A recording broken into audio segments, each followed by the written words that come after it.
Hey everyone, it's Alexander, the real Mr. Robinson. Welcome to the channel, and this is my review for The Black Phone, which is the latest film from Blumhouse, directed by Scott Derrickson and co-written by himself and C. Robert Cargill. This movie is based off the short story by Joe Hill and is set in 1978. The movie takes place in a small Denver suburb where there's reports of missing children that are kidnapped by this mysterious figure known as the Grabber. Our main character is a kid named Finney, who unfortunately gets kidnapped by the Grabber, and he is stuck in a basement that I swear looks like that creepy room you see whenever the Blumhouse logo pops up. Watch this movie and look at the intro to all the Blumhouse movies and tell me they're not the same room. So Finney is trying to make his way out of this room, get back out into the world, and he also has the help of his younger sister. So Scott Derrickson was originally supposed to direct Doctor Strange in the Multiverse of Madness. That didn't work out too well because of creative differences, so instead,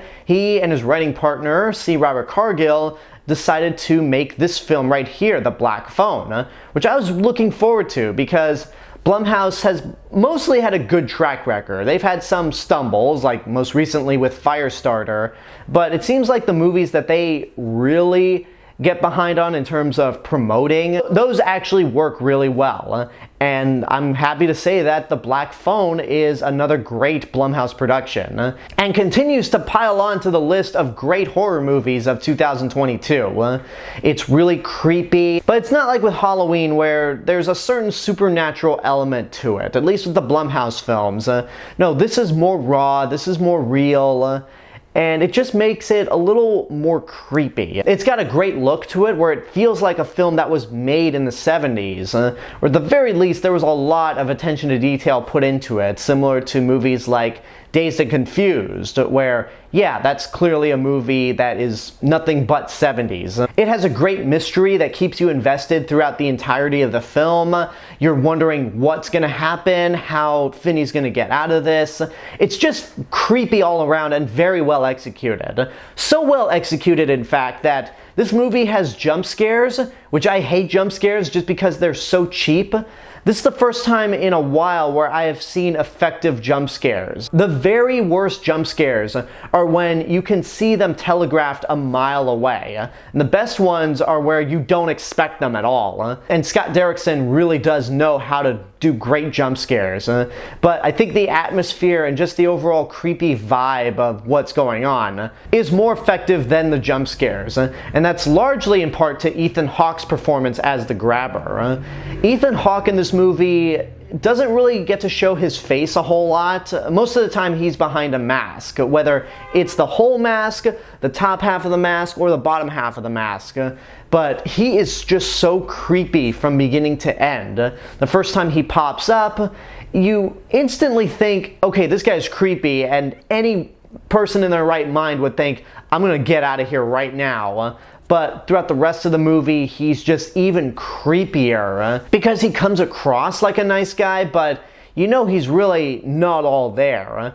And his reasoning for kidnapping these kids is nothing. We never get an answer to why the Grabber is doing the things that he's doing, and honestly we don't need one because the best horror villains have no reason to why they're doing the things that they're doing, and that's what makes it even scarier. Your main character, Finney, is played by a kid named Mason Thames. He does a really good job as well. The girl that plays Finney's younger sister, Madeleine McGraw, is fantastic. All the kid actors in this movie are fantastic. The worst ones are probably the bullies, and mainly it has to do with the dialogue. I'm just so sick of these murderous Stephen King type bullies, but I guess I might have to give them a pass this time around because the author of this short story, Joe Hill, is Stephen King's son, so like father, like son, they always say. The bullies are probably the worst aspects of the movie, mainly because it's been done to death, and it's just not all that interesting.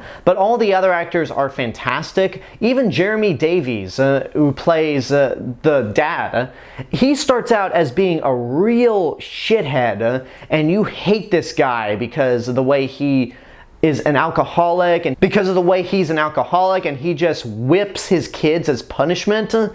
But then later on in the movie, there's a lot more depth to this character that makes you go, wow, I feel really bad for you. I don't approve of you whipping your kids like that with a belt, but it certainly, I feel for you at the end. It's a great movie all around, and I don't have much to complain about it.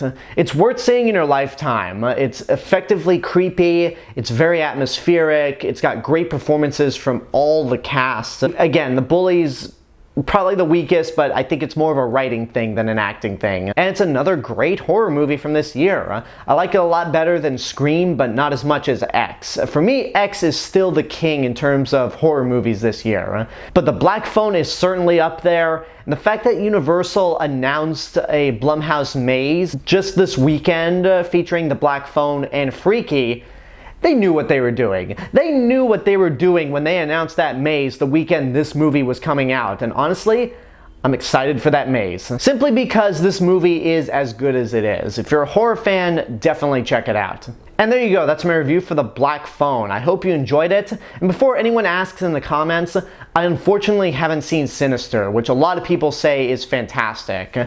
I want to check that out at some point. But anyway, I want to know what you guys think about The Black Phone. If you've seen it, what did you think? Whatever the case may be, let me know in the comments below. And until next time, this is the real Mr. Robinson telling you there is only one. Hello everyone, I just wanted to say thank you all for watching my review for The Black Phone. Make sure you like the video, subscribe to the channel, and hit the bell button to get notifications. Don't forget to follow me on Facebook, Twitter, Instagram, go check out my Twitch channel, and support me on Patreon. I'll see you guys in the next video, but until then, have a good day and take care of yourselves.